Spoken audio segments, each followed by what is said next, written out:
In an ideal world, the balance between product and marketing is a healthy tension, underscore healthy.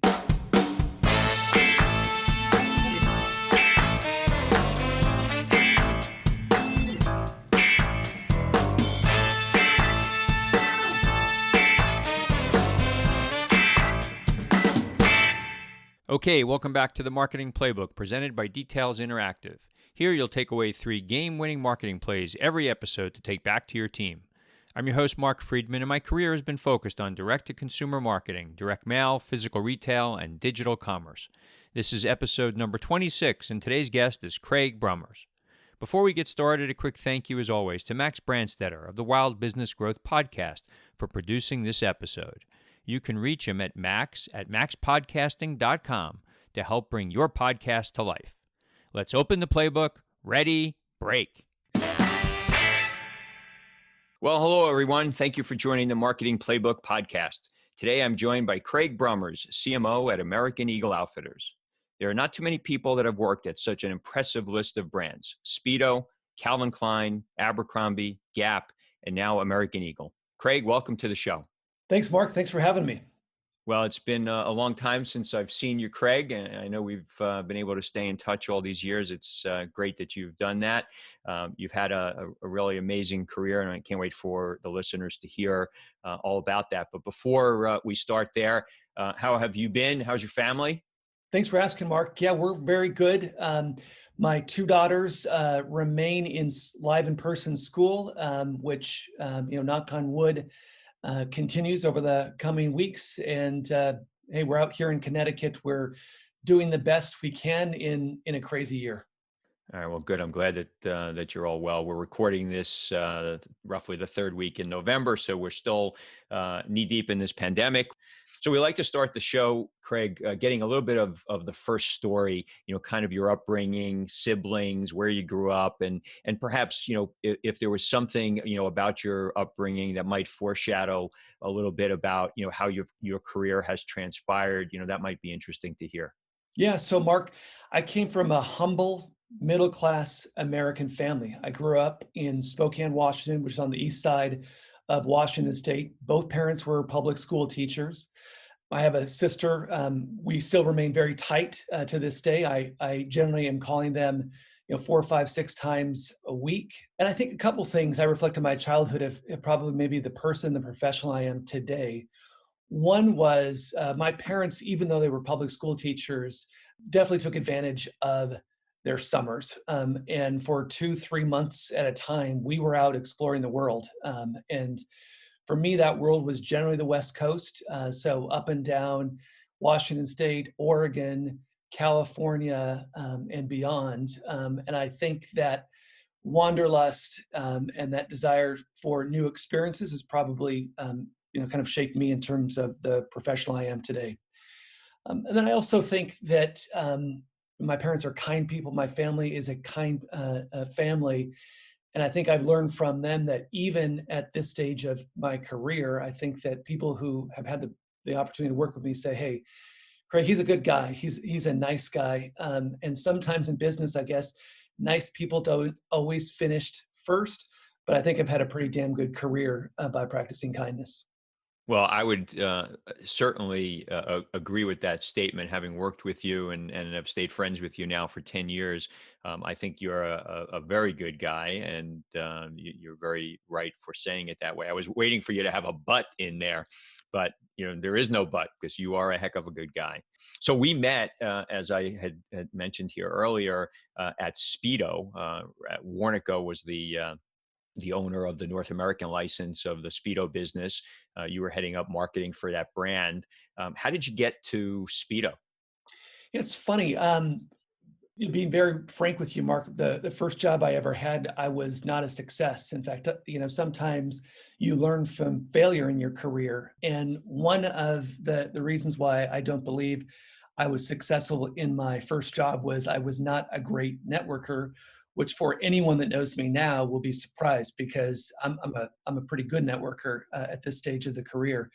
I went into sports PR and marketing following that first gig and had a number of sports that I did: tennis, which I'm super passionate about, but NASCAR, Major League Baseball, the NFL, et cetera.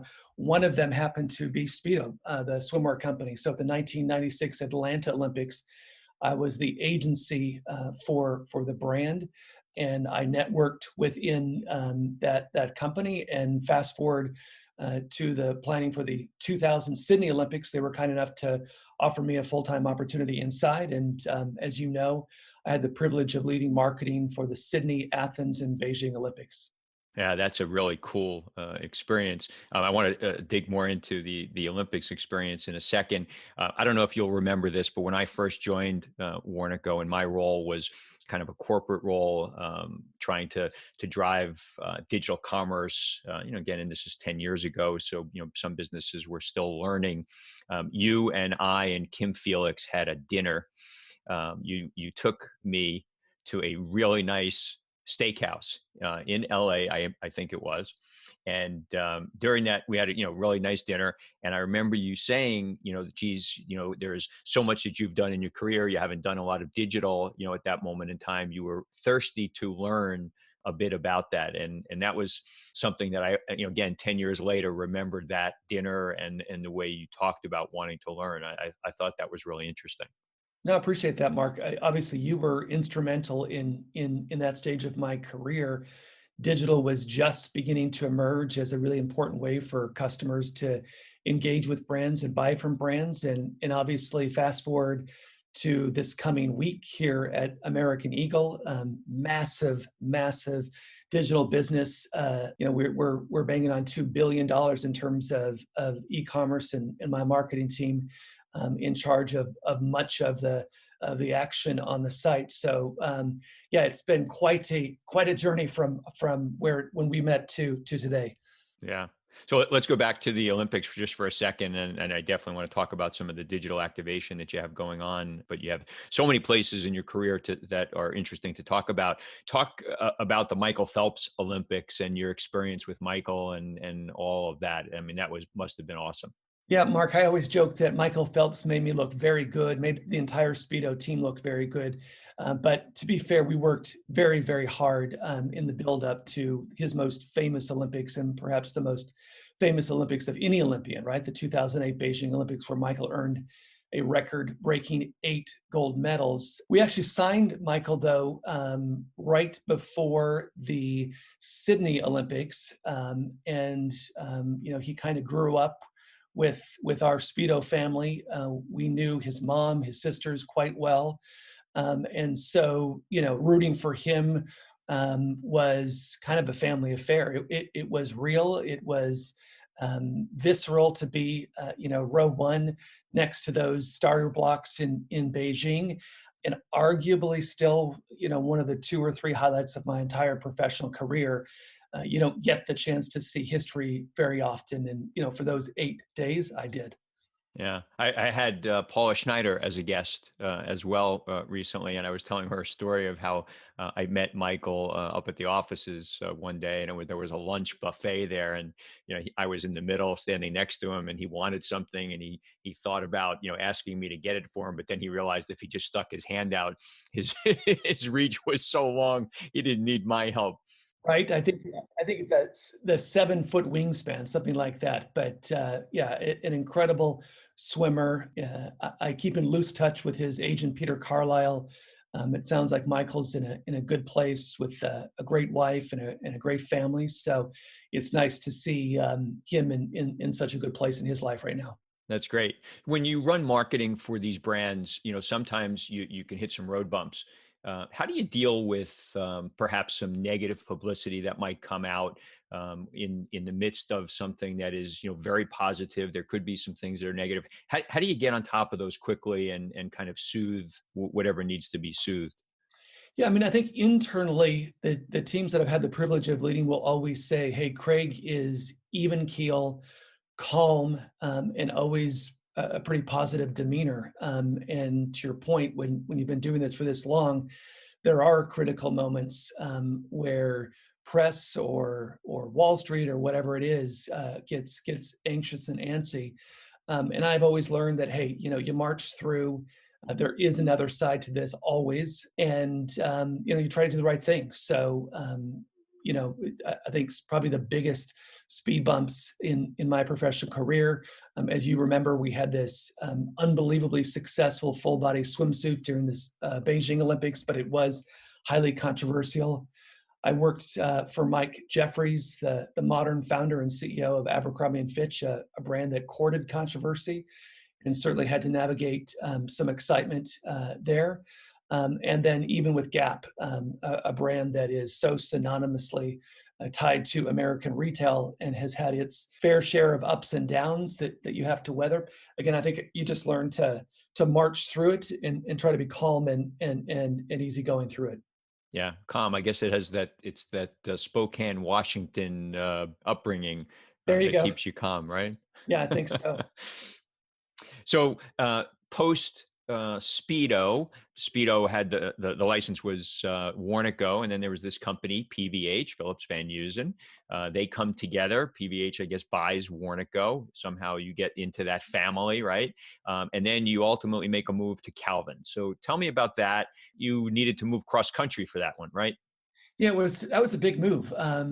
My family and I had spent 15 plus years in Los Angeles. As you know, we love Southern California and all that that lifestyle brings. But Calvin Klein is Calvin Klein, one of the most iconic American, if not global, retail brands. I learned a lot from my experience at Calvin. One thing is how much a great brand matters. I don't mean this to be disrespectful at all, but Calvin has good, fine product, but it has a badass brand, and the marketing legacy, the creative legacy of that brand, carries it to even to this day. So I think that was the power of a brand that I learned. And I've been pretty open with people. It was I sometimes call it the devil wears Calvin. It was a tough internal environment, quite political. Our two corporations, PVH and Warnaco, had their fair share of excitement with each other. And I think that when I began to think about what might be next in my career, I did say, I still want to work for a great brand if I can, but I would like to do it with people and in an environment that is fun. Because the reality is, for many of us, we spend more time with the people we work with than our own families.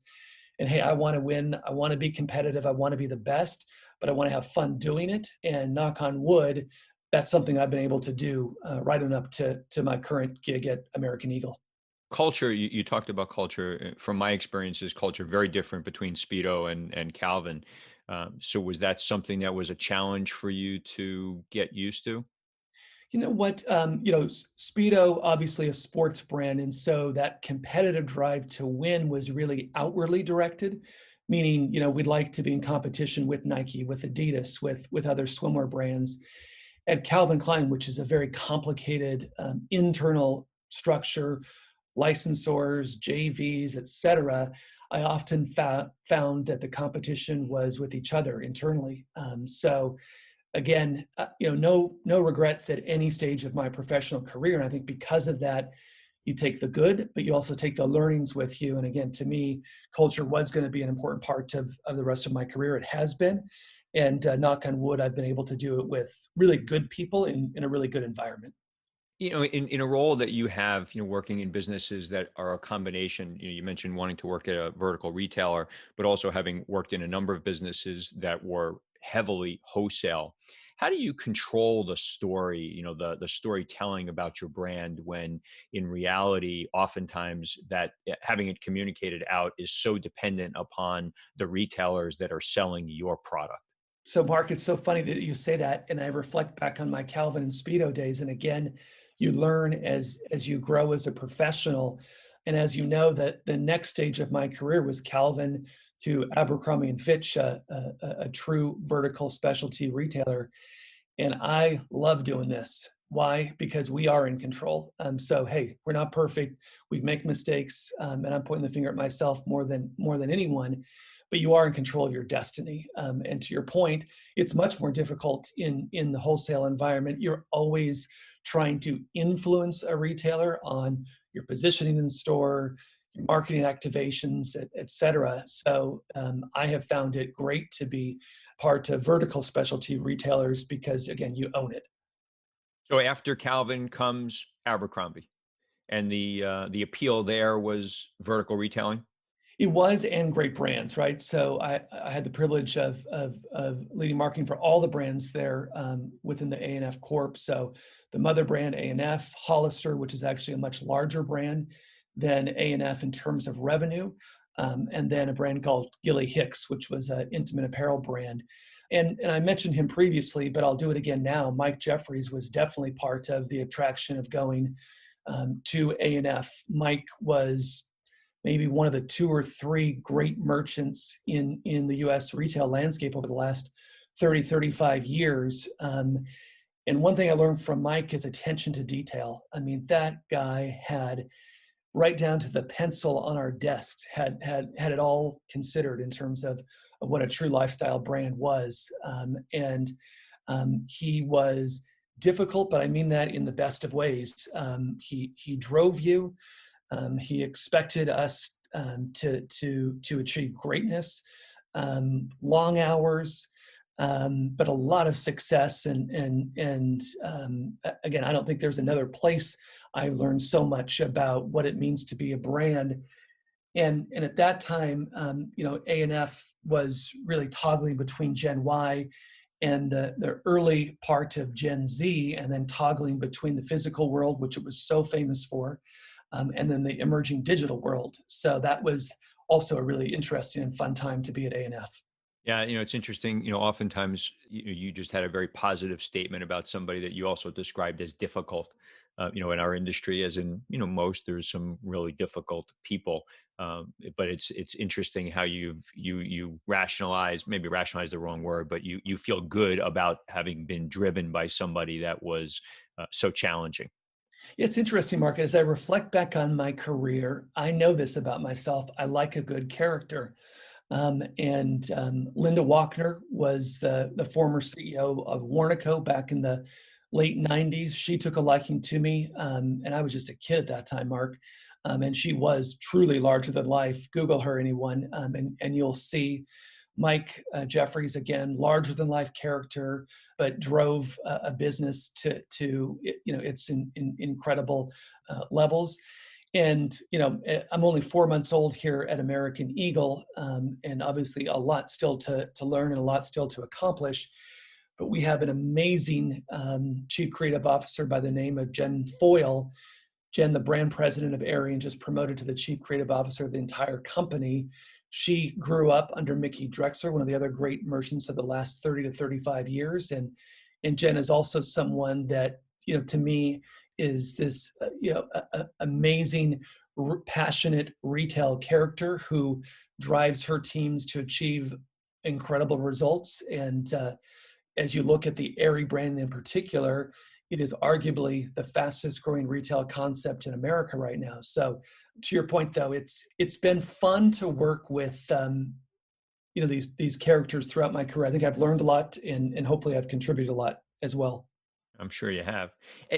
One of the things that's also interesting to me, having been in businesses like you have, a lot of fashion businesses, there's this yin and the yang between the product and the marketing. And I've been in scenarios where the product folks and the marketing folks are not always aligned, especially when business is not good. Oftentimes you're sitting there and there's conversation. Well, the marketers are saying, well, the product is weak. It's not as good as it was. The merchants are saying, geez, we've got great product. Look at the sell through of this product. You're just not marketing it to the right people. How do you find that balance in retailers like you've worked in?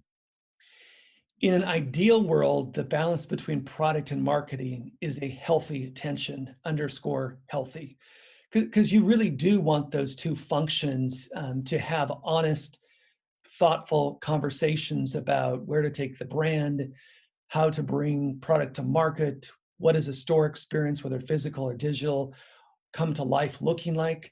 But to your point, both functions can go from hero to zero in a nanosecond. I've seen it. I've been there. So, I would say the healthiest place I've seen it in my career was probably my first year and a half, 2 years at Gap, where we really came together and said, there are a lot of things that are not headed in the right direction with Gap brand. There are a lot of things that are not headed in the right direction with Gap brand product. What do we do together to do better for the customer and do better for the brand? But I've also seen it come off the wheels, and it's ugly when it does. It really is.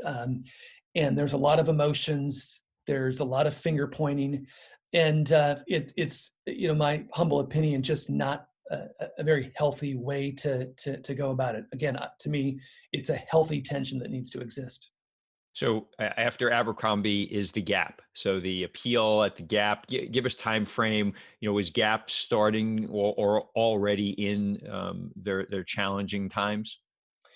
Well, so this was 2000, late 2015, early 2016. I was very happy at A&F.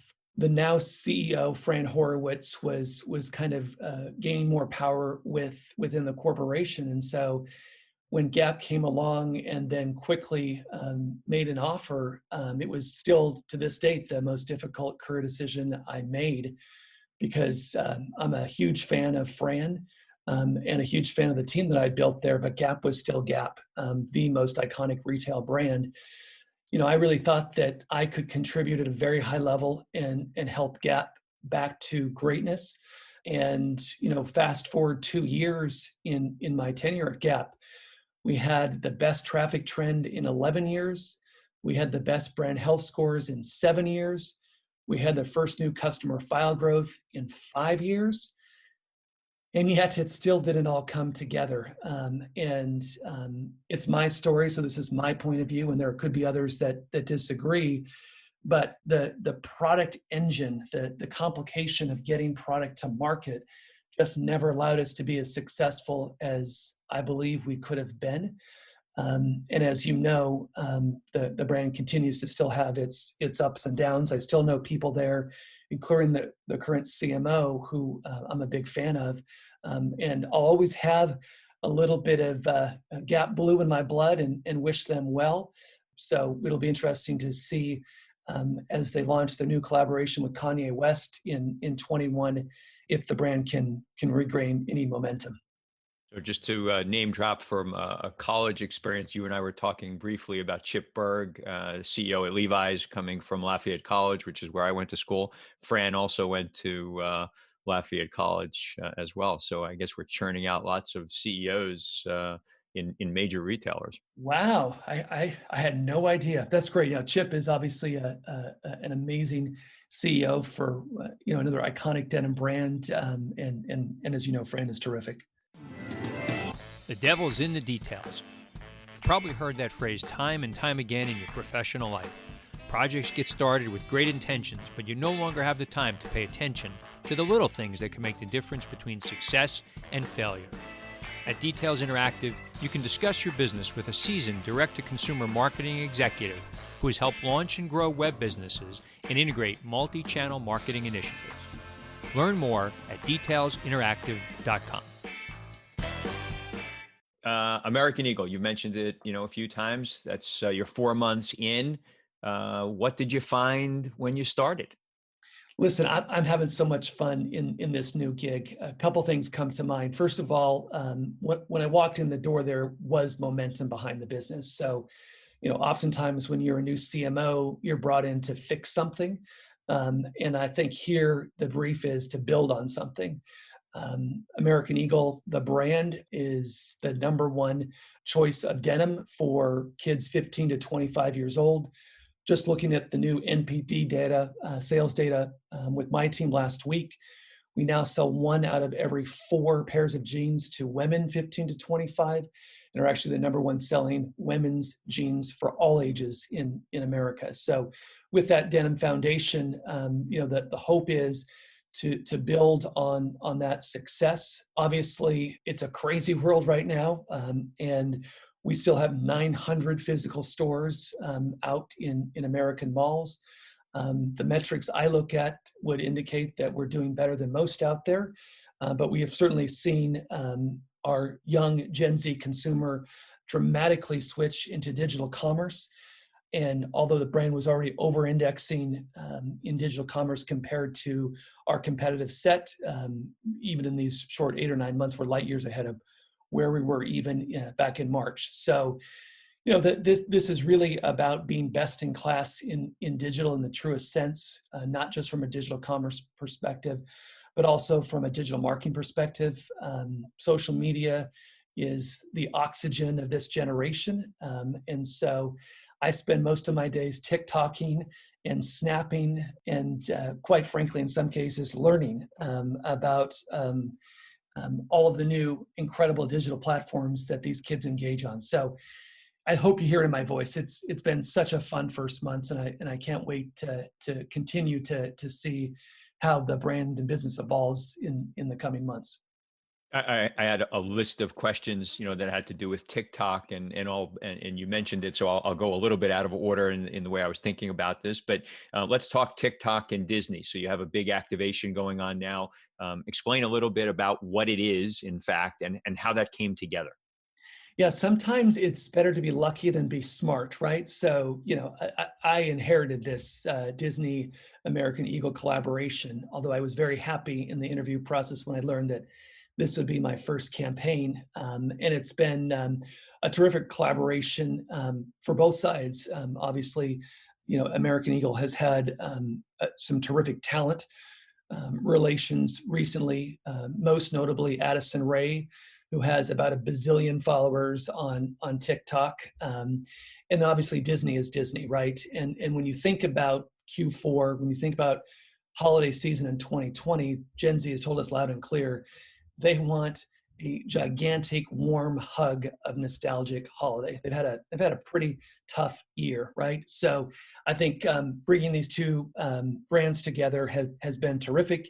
And as you've just kind of alluded to, we launched the first ever official Mickey Mouse TikTok. It was a duet with Addison Rae on Thursday. I think we're up to something crazy like 75 million views so far, and growing. So listen, when you have been doing influencer marketing for as long as I have, you have a healthy skepticism on whether influencers can really drive the brand, drive the business. I'm telling you, Addison Rae does. She's driven engagement. She's driven product. I'm a convert. So we'll probably be TikToking a lot in the years ahead. That's incredible. When you came to American Eagle, and because you felt like you had a little bit of sail at your winds behind you, what was your first order of business in your mind?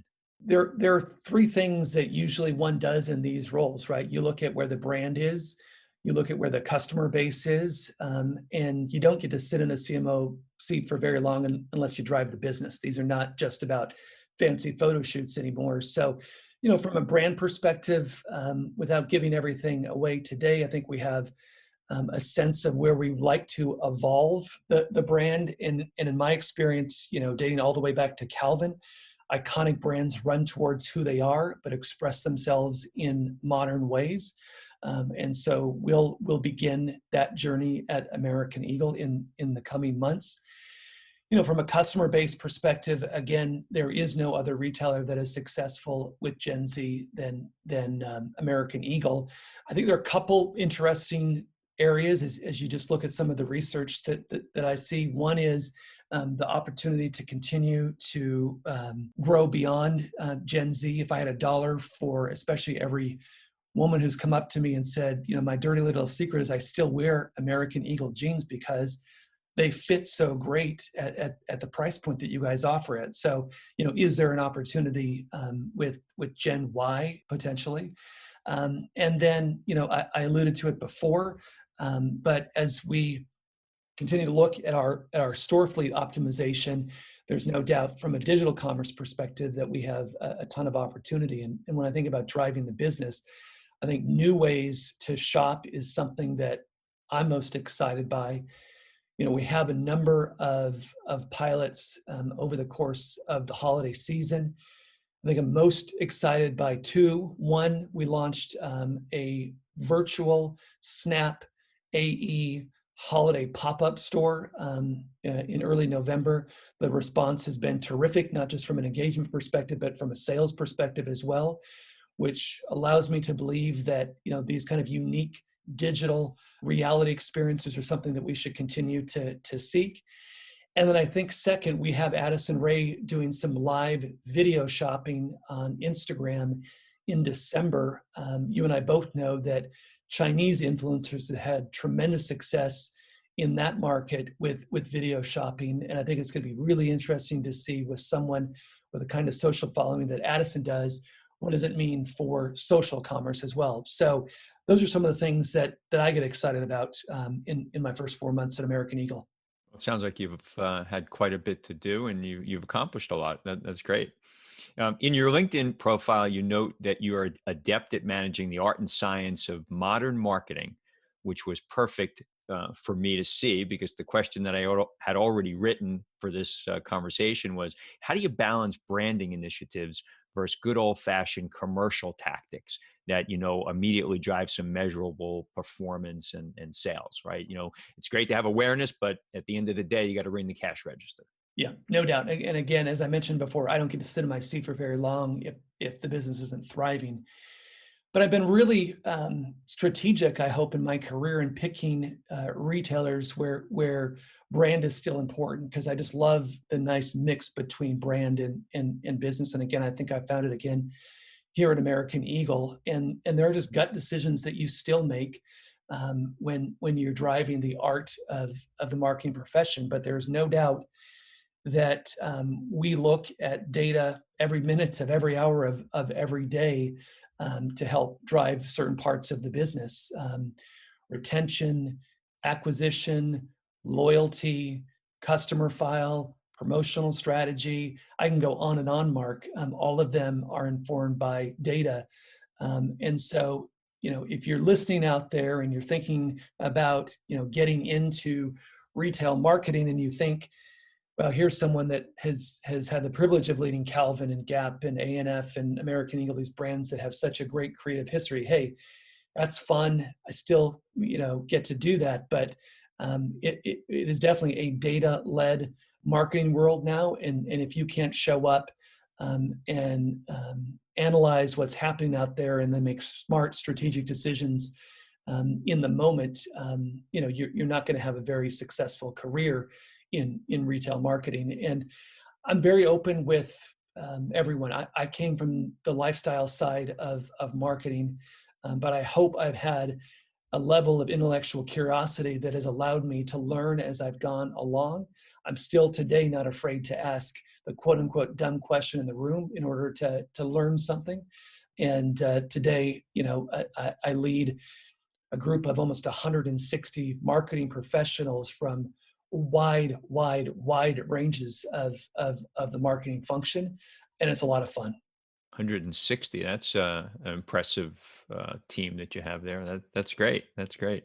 You mentioned a few times that you don't get to keep your job as a CMO if you don't drive sales. How has the CMO role, as you've kind of moved through it, changed over time? Yeah, again, if you and I were talking 10 years ago, it really would be pretty pictures. And I kind of laugh about the early stages of my Calvin career. It really was. I mean, we got 6 pictures from a photo shoot, a double page spread in Vogue. You put up the billboard in Houston Street in Soho in New York. You kind of high five and you move on to the next season. And I'm not kidding you when I say my current team at American Eagle is putting out 500 plus pieces of content every week. And so, the amount of content that needs to feed the beast on a daily, weekly, monthly basis is almost head spinning. I still do, though, take the time to see everything. Something I learned at Calvin, and to be fair, something I learned at A&F. And the discipline, I think, for our teams to go into the details, not cut corners, is a reason why there are winners and there are losers in retail right now. And that's why I think American Eagle is set up for success in the years to come. We care, we're passionate about retail, we pay attention to the details. I have to say no a lot of times on short-term decisions for the medium or longer term betterment of the business or the brand. But I think that the results speak for themselves. I think that any Wall Street analyst out there would put American Eagle firmly in the winner camp in the course of the last 9 months or so. Because there's so many different places, you mentioned so many pieces of content that you're creating, and there are obviously many different tactics you're using that for. How do you know what your marketing budget is likely going to be? How do you sit and actually apportion that budget? There's so many options of where to spend the money. There's so many methods of attribution of where those revenue dollars, are coming from. How are you guys thinking about it? Or how how does just Craig think about it? Yeah, I mean, in any marketing, but I mean, I'm a simple guy, Mark. You know this about me. So, I just try to break it down, pretty easily. There's just a couple buckets to define a marketing budget. I don't care how big your retail marketing budget is. There's media, there's creative production, and then there's all other. And at all the places I've been, there's no doubt that the biggest number is always in media. To your point, we have to make decisions literally on a daily basis on driving upper funnel versus lower funnel tactics. And every brand is different in terms of the right allocation and percentages. And I won't tell you what those are specifically because I'll just want to protect the places I've been. But when you are a more mature brand that has pretty high level of awareness and consideration already, you never want to take your foot off the gas, but you can kind of get into those mid or lower funnel things a bit easier. If you're in for a brand reboot or you're launching a new product, you may have to get into that upper funnel a bit more. The biggest danger though is if a CMO doesn't stand his or her ground and make sure you still have upper funnel, because the easiest trap to fall into is too much goes to that performance marketing bucket. And at some point that well starts drying up. I've seen it happen. We've made that mistake at brands I've been at. So that healthy mix is really what you have to drive for. At the moment you and I are having this conversation, we're into this Super Bowl of shopping, right? The biggest week of the year. Just kicked off on Friday at American Eagle with something we called the Friendsgiving sale. It heads into that Black Friday period, and then obviously the all-important Cyber Monday. And I can tell you that a couple times a day, I am on the phone with our performance marketing ninjas, as I call them, understanding, what platform and what tactic is driving the business. So it's a really important question for any retail CMO. It's certainly a very important question in this crazy 2020. Crazy it is. I wouldn't know any other way to describe it. So we're getting down to the time for us to get to what I call the 2-minute drill. I'm going to ask you a bunch of questions here, just quick off the top. I will say that, I couldn't have teed it up any better for you. You talked about the upper funnel and the lower funnel and the awareness, because, one of the things we try to promise the folks that listen here is that there's some takeaways that they can, bring back to their business. And I think you just hit on one of the most important things. It's so easy to walk away from that awareness spend because it's the most difficult to determine immediately how it performed. And it's not for a few months down the road where you realize you're just talking to yourself because you haven't been able to bring some new people into that funnel. So I think that's a great call out. All right. So first question, you ready? Let's do this. All right. A brand that you admire or that inspires you? A brand that I admire and inspires me, I'll say Disney. I mean, again, we're working with them right now, Mark, but the purity of branding, the attention to detail, it's pretty impressive. Yep. Your favorite app on your phone? Favorite app on my phone is Instagram. Well, now it has to be, right? And then you're going to be telling me it's TikTok, down the road here.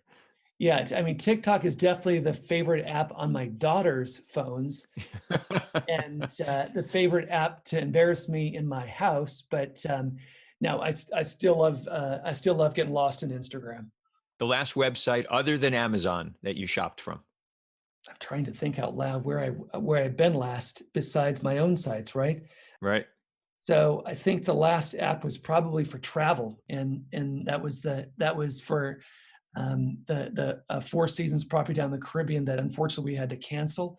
So one thing after all this is done, Mark, I don't know about you, but I just want to go on a proper vacation. I feel cooped up for the last 9 months or so, but with our daughters in school age, they have to quarantine after, so we can't quite Yep. get away. So it is what it is. Something that you're not good at, but that you wish that you were. I wish I was good at running. I hate running, and I love tennis. I love hiking. I love to be out on the water here in Greenwich, Connecticut, where we live. But I always look at these people running, and I've never been a runner, not at all. I could totally understand that. I have the same thing when I see them running by so effortlessly. A charitable organization that you're passionate about. You know what? My youngest daughter goes to a school that helps her with her dyslexia. So I just love any charity that helps kids that we say have different types of learning. They're not special education; they're just different. And it's been so fun to see her flourish in a different way with different types of learning techniques, and so super passionate about that. That's great. And last one, if you had one superpower, what would it be? I would love to play tennis like Rafael Nadal. And as much as I try and I do, quite often I'm a miserable failure at it. But tennis is a sport that allows me to hit out any nervous tension that I have, in the office. Yeah, it's something that I wish I had to play like Rafa. All right. Well, something telling me that Rafa wouldn't be a very good CMO. So, Nah, he doesn't need to. With all the money he makes playing yeah. tennis, right? He can just sit back and relax. Craig, this has been great. If people want to reach out to you on social media, what's the best place for them to do that? Yeah, the best place for people to reach out to me on social media would be LinkedIn. I do a pretty good job of trying to respond. People do kindly reach out quite a bit, so I can't always get to them, but that's definitely the best place to find me. Okay, Craig, this was great. Thank you for doing this with me. I appreciate it. It was great to see you again, and it was nice to see what you've been up to. And I'll continue to follow the work that you're doing at American Eagle. Thanks, Mark. Thanks for having me. That's it. Today's game ball goes to Craig Brommers for coming on the Marketing Playbook. To me, today's 3 game-winning marketing plays were as follows. Number 1, you can practice kindness and be successful. Craig has made a career of being creative, bright, articulate, and doing it all while being a good mentor, a good networker, and simply a good guy. When you find that your day is not going as expected, remember that someone is watching how you handle that diversity. Set the right example for your team. Number 2, marketing and product teams often have and need a healthy tension between them. It's okay to have the honest and passionate conversations that drive a business. However, once there's an agreement on direction, everyone needs to get behind it in the best interest of the brand. And number 3, we're in a data-led marketing world. Gone are the days of being able to drive a business with simply great product and great creative. For the most part, everything that we can do can be measured and help to determine the next steps we take. Compile the data, analyze it, and use it to make management actionable decisions. Thank you, Playbook marketers, for listening to another episode. If you want to check out more pages of the Marketing Playbook, make sure to subscribe on your favorite podcast spot and leave us a 5-star review on Apple Podcasts. You can also follow us on Twitter at DetailsInteract and learn more at detailsinteractive.com. Until next time, the devil is in the details.